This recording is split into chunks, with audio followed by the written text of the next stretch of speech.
हरियाणा की सत्ता चौधरी देवीलाल परिवार के जननायक जनता पार्टी के विधायकों के सहारे चल रही है।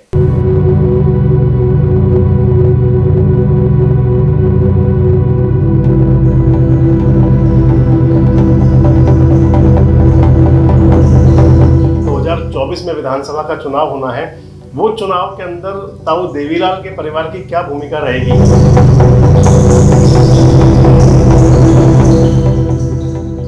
नमस्कार, मैं संजय मग्गू और देश रोजाना के YouTube चैनल पर आपका स्वागत है। दोस्तों, आजकल हरियाणा विधानसभा का अधिवेशन चल रहा है, विधानसभा का बजट सत्र चल रहा है और विधानसभा या लोकसभा के जो सत्र हुआ करते हैं वो प्रदेश की राजनीति हो या देश की राजनीति हो, उसको कहीं ना कहीं प्रभावित भी करते हैं। विधानसभा या लोकसभा के जब सेशन होते हैं तो उसके अंदर जो नेता बैठे होते हैं, विधायक और सांसद होते हैं, नेता प्रतिपक्ष और पक्ष के होते हैं, उनके बयान कई बार इतने दूरगामी होते हैं कि लोग समझ भी नहीं पाते। अब ऐसा ही कल हुआ जब भूपेंद्र सिंह हुड्डा, जो हरियाणा के पूर्व मुख्यमंत्री हैं, आजकल विधानसभा में विपक्ष के नेता हैं, अभय सिंह चौटाला और दुष्यंत चौटाला के बीच में, यानी कि चाचा भतीजे के बीच में कहासुनी हो रही थी, विवाद चल रहा था। मनमुटाव की बातें तो उनकी आती रहती हैं, और वो जो विवाद की बात थी वो कहीं ज़्यादा हो गई थी। आरोप प्रत्यारोप का दौर चल रहा था और उसी बीच में भूपेंद्र सिंह हुड्डा ने एक वक्तव्य दिया, एक बयान दिया, और उनका वो बयान अगर ये कहें कि काफ़ी दूरगामी था और प्रदेश की राजनीति में एक अहम बात थी। वो भूपेंद्र सिंह हुड्डा जी ने कहा कि जो ये दोनों चाचा भतीजा कह रहे हैं, अभय और दुष्यंत चौटाला जो बात कर रहे हैं, ये परिवार की सेटलमेंट है। हालांकि उन्होंने इस बयान को इस परिप्रेक्ष्य में दिया था, लेकिन एक बात जरूर है कि जो इंडियन नेशनल लोकदल परिवार रहा है, ताऊ देवीलाल का जो परिवार रहा है, आज जिसकी दो शाखाएं हो चुकी हैं, ताऊ देवीलाल परिवार के जो दो राजनीतिक दल हो चुके हैं, एक इंडियन नेशनल लोकदल और एक जननायक जनता पार्टी। और इन दोनों पार्टियों को अगर मान लें कि इस समय जो हरियाणा की राजनीति चल रही है, आज जननायक जनता पार्टी के सहारे हरियाणा की सरकार चल रही है, भारतीय जनता पार्टी गठबंधन की सरकार, और जो भविष्य में चुनाव होना है, 2024 में विधानसभा का चुनाव होना है, वो चुनाव के अंदर ताऊ देवीलाल के परिवार की क्या भूमिका रहेगी, इसको लेकर इस समय दोनों पार्टियों के मुखिया यानी कि जननायक जनता पार्टी और इनेलो के मुखिया यानी कि अभय सिंह चौटाला और ओम प्रकाश चौटाला, तो दूसरी तरफ दुष्यंत चौटाला और अजय सिंह चौटाला इस समय पूरी मेहनत कर रहे हैं, कशमकश कर रहे हैं। दोस्तों, बात चल पड़ी हरियाणा की राजनीति की और जिक्र हुआ चौधरी देवीलाल का। जब चौधरी देवीलाल का जिक्र आता है तो उस समय बात हरियाणा के राजनीतिक इतिहास की भी चल पड़ती है, और आज मैं आपको उसी संदर्भ में, उसी परिदृश्य में कुछ बताना चाहूँगा, कुछ आपसे बातें करना चाहूँगा। दोस्तों, हरियाणा की राजनीति को जो नज़दीक से समझने वाले लोग रहे, हरियाणा के जो राजनीतिक लाल प्रसिद्ध रहे, वो थे चौधरी देवीलाल, चौधरी भजनलाल और चौधरी बंसीलाल। आज तीनों लाल इस दुनिया में नहीं हैं और तीनों लालों के राजनीतिक उत्तराधिकारी हैं, वो अपनी जमीन मजबूत करने के लिए पूरी तरह प्रयासरत हैं। अगर मान लिया जाए कि आज भी हरियाणा के अंदर चौधरी देवीलाल की सियासत के नाम पर, चौधरी देवीलाल के नाम पर जो सियासत होती है, उसके जो उत्तराधिकारी हैं इंडियन नेशनल लोकदल और जननायक जनता पार्टी के नेता लोग, आज भी चौधरी देवीलाल की अगर ये कहें कि कमाई हुई खेती को इस्तेमाल कर रहे हैं, उसकी उपज ले रहे हैं, तो कोई अतिशयोक्ति नहीं होगी। दोस्तों, देवीलाल परिवार के आज भी हरियाणा की विधानसभा के अंदर 5 विधायक हैं, एक मंत्री हैं, एक उप मुख्यमंत्री हैं और 3 विधायक हैं। अभय सिंह चौटाला विधायक हैं, दुष्यंत चौटाला विधायक हैं, नैना चौटाला विधायक हैं, रंजीत सिंह चौटाला विधायक हैं। 4 विधायक तो एक ही परिवार से, और इनके अलावा अमित सिहाग भी चौधरी देवीलाल परिवार के ही वंशज हैं, जो इस समय हरियाणा के विधानसभा के अंदर हैं। तो मैं आपको बता रहा था कि चौधरी देवीलाल परिवार के 5 लोग आज हरियाणा के विधानसभा में हैं। हरियाणा की सत्ता चौधरी देवीलाल परिवार के जननायक जनता पार्टी के विधायकों के सहारे चल रही है। दूसरी तरफ चौधरी भजनलाल का परिवार जो था, आज उस परिवार से भव्य बिश्नोई के रूप में विधायक हैं। मान लिया जाए कि चौधरी भजनलाल जो हरियाणा की राजनीति के कभी एक सर्वे सर्वा थे, हरियाणा के मुख्यमंत्री थे, केंद्र में कृषि मंत्री रहे, केंद्र के अंदर भी अपना तूती उनकी बोलती थी और हरियाणा के अंदर भी बोलती थी। धनबल के दम पर अगर ये कहें चौधरी भजनलाल ने हरियाणा की राजनीति में अपना काफ़ी असर दिखाया, राजनीति के पीएचडी माने जाते थे। लेकिन आज अगर ये कहें कि चौधरी भजनलाल का परिवार टिकट के लिए कतार में लगता है तो कोई बड़ी बात नहीं है। चौधरी भजनलाल के परिवार ने भी, अगर आप इतिहास में जाएंगे, कुलदीप बिश्नोई ने अपनी एक पार्टी बनाई थी, हरियाणा जनहित कांग्रेस।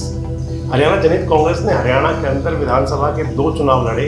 एक बार उनके 6 विधायक आए और दूसरी बार 2 विधायक आए।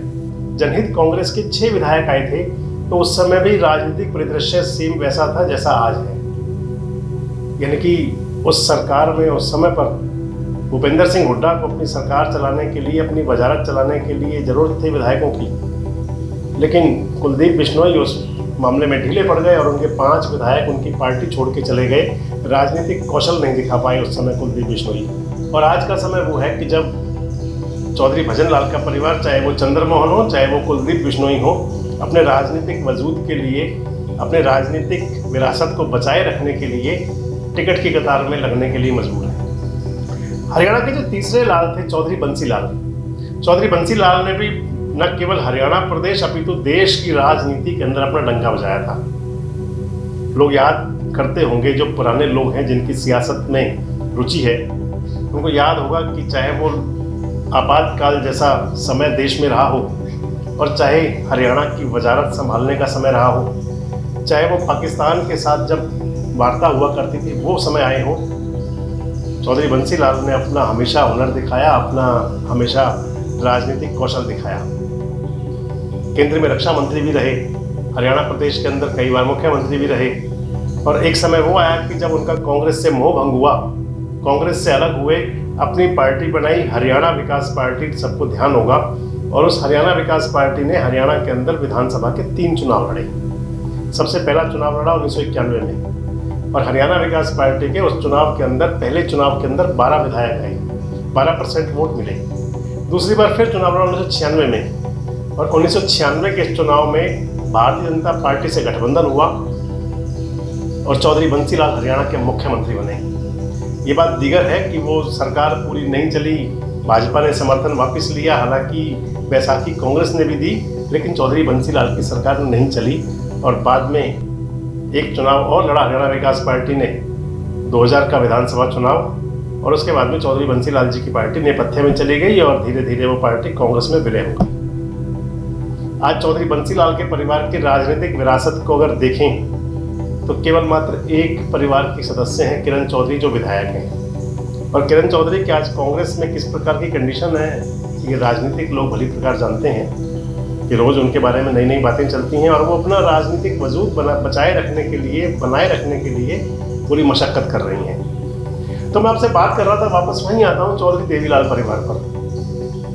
दोस्तों, चौधरी देवीलाल परिवार का हरियाणा की राजनीति के अंदर इस प्रकार का असर रहा, इस प्रकार का वजूद रहा कि वो परिवार की पार्टी, चौधरी देवीलाल की पार्टी, चाहे वो नाम कोई भी रहे हों, चाहे उसका नाम इंडियन नेशनल लोकदल रहा हो, चाहे कभी लोकदल रहा हो, चाहे कभी संघर्ष समिति रहा हो, चाहे कभी हरियाणा लोकदल रहा हो, या तो प्रदेश की सत्ता में हुई और या प्रदेश की सत्ता के अंदर दूसरे नंबर की पार्टी रही। लेकिन आज चौधरी देवीलाल की पार्टी के जो 2 फाड़ होने के बाद में आज के जो हालात हैं, इसके अंदर भी जननायक जनता पार्टी के रूप में सरकार को समर्थन दे रही है, तो मान लें फिर भी सरकार के अंदर है। तो जो चौधरी भूपेंद्र सिंह हुड्डा ने कहा कि ये चाचा भतीजे की जो बात चल रही है, ये पॉलिटिकल सेटिंग की बातें हैं, हम इस बात में नहीं जाएंगे कि वो किस प्रकार की पॉलिटिकल सेटिंग की बात है, क्योंकि लंबे समय से ये बातें चल भी रही हैं। कई बार ये बातें भी सामने आती हैं कि क्या एक बार फिर परिवार एक हो जाएगा, और अगर ये परिवार एक होगा तो राजनीतिक परिदृश्य कैसा होगा। दोस्तों, पिछले विधानसभा चुनाव में जो 2019 में हरियाणा का विधानसभा चुनाव हुआ था, जो उसमें वोट शेयर था, भारतीय जनता पार्टी को 40 विधानसभा की सीटें मिली थी और भाजपा को 38% वोट मिला था। कांग्रेस को 31 सीट मिली थी और कांग्रेस को 28% वोट मिला था। जननायक जनता पार्टी की 10 सीटें आई थी, 10 विधायक बने थे और 16% वोट शेयर जननायक जनता पार्टी खाते में गया था।